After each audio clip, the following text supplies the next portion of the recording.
c'est mon corps en fait qui devient un joystick géant.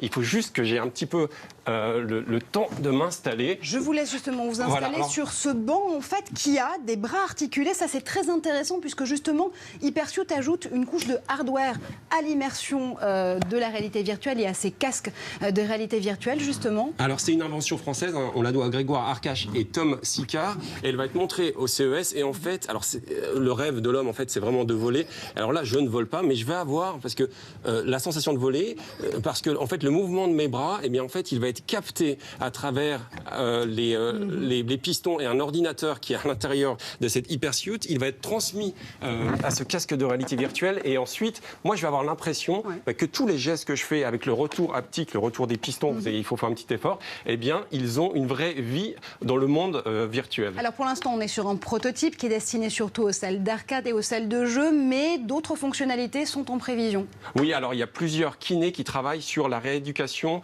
notamment du mouvement des bras après un accident. Et il y a également certains militaires, vous savez, ces patrouilles de wingsuit, c'est-à-dire ces soldats qui vont utiliser des engins volants pour voler, eh bien on va pouvoir les éduquer grâce à ce genre d'appareil. Et puis, alors ça c'est la vraie innovation intéressante, on va pouvoir simuler la gravité zéro, c'est-à-dire la vie dans une navette spatiale, en jouant sur un caisson d'air qui va être intégré dans cette Hypersuite. Allez Thomas Pesquet, je vous laisse dans votre station spatiale internationale, mais surtout sur ce plateau avec l'Hypersuite. Merci infiniment Guillaume pour toutes ces explications. Vous l'avez compris, c'est la fin de cette émission. Merci à vous de l'avoir suivi. On se retrouve comme chaque semaine sur tous les réseaux sociaux grâce au hashtag Tech24. À très vite.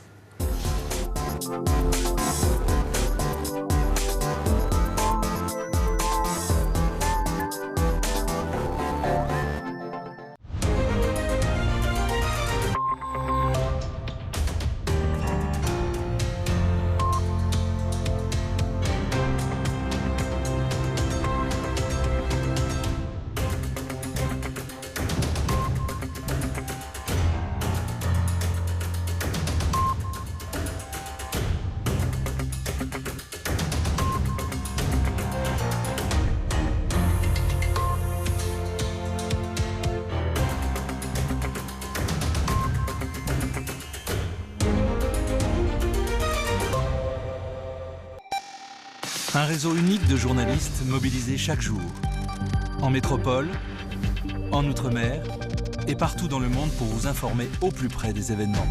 France Info, l'info partout.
Merci France 24 pour cette nuit internationale. C'est France Info qui prend le relais sur le canal 27 de la TNT.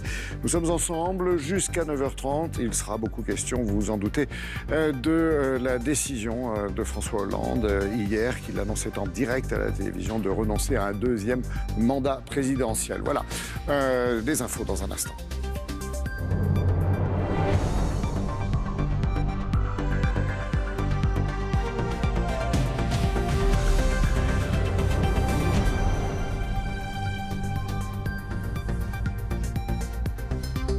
Décision présidentielle qui est bien sûr à la une de tous les journaux ce matin, y compris de cette édition de 6h présentée par Frédéric Hénault ce matin. Bonjour.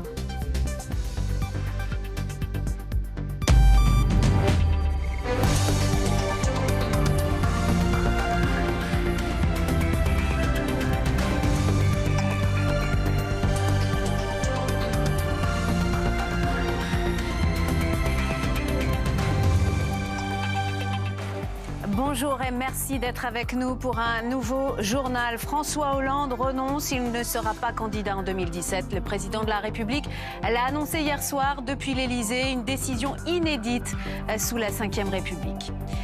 Et maintenant que le champ est libre, Manuel Valls va-t-il se déclarer? Le Premier ministre va-t-il se présenter à la primaire d'une gauche plus désunie que jamais? Va-t-il démissionner? Beaucoup de questions se posent.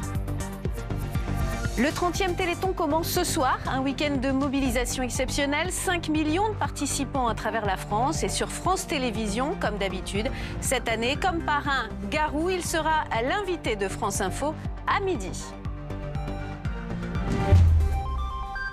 20h hier soir, seul à l'image, derrière un simple pupitre, la voix légèrement voilée, François Hollande a annoncé la décision tant attendue. Il ne briguera pas un second mandat. Je suis conscient des risques que ferait courir une démarche, la mienne, qui ne rassemblerait pas largement autour d'elle. Aussi, j'ai décidé de ne pas être candidat à l'élection présidentielle, au renouvellement donc de mon mandat. Je tenais ici à vous en faire part directement, comme je m'y étais engagé au début du mois de décembre, tel que je l'avais moi-même annoncé.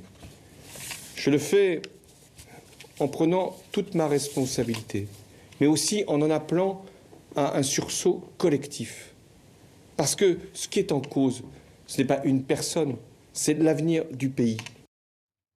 Le président normal fait donc un choix inédit sous la Ve République. C'est la première fois qu'un président en exercice ne cherche pas à se faire réélire. Il ne nomme pas de successeur, il laisse la gauche à sa désunion. Il en surprend beaucoup, à droite comme à gauche. Réaction dans la classe politique, Élise Rouard. Vive la République et vive la France. L'annonce a pris par surprise les candidats qui étaient invités à l'origine pour parler d'eux.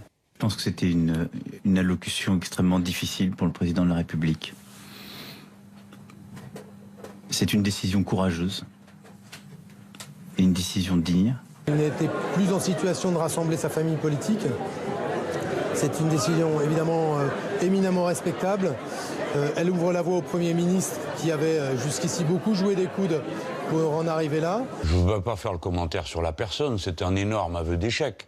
Et je crois qu'il ne faudrait pas que ça fonctionne comme une amnistie pour tous ceux qui ont participé à cet échec. Bon. Je suis un peu surprise qu'on présente ça comme une forme de courage. C'est de la lucidité. Je vous dis, c'est la décision, je pense, la plus lucide de son mandat. C'est une décision sage. C'est une décision sage parce qu'on ne voit pas très bien, après un bilan aussi catastrophique, ce que François Hollande serait venu faire dans ce débat de la présidentielle. Et je crois que François Hollande, après Nicolas Sarkozy et Alain Juppé, peut donner ce signal du grand coup de balai nécessaire. Alors voilà pour les réactions politiques. Les Français, eux, que pensent-ils de cette décision? Réaction recueillie à Lyon, Maëva Desfroyennes. La nouvelle est tombée. Pas de second mandat pour François Hollande. Dans les rues de Lyon, juste après l'annonce, c'est l'étonnement.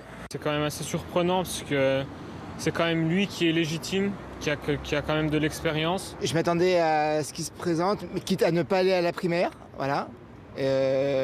Et être un deuxième candidat de gauche, mais oui, plutôt surpris, oui. Pour d'autres, le chef de l'État a pris la bonne décision. 5 ans, c'était pas mal déjà pour lui. Ça a été compliqué, je pense, pour lui. Et il n'a pas eu le quinquennat le plus facile non plus. Vu les sondages qu'il avait, il a bien raison de ne pas se présenter. Pour se taper la honte, c'est pas la peine.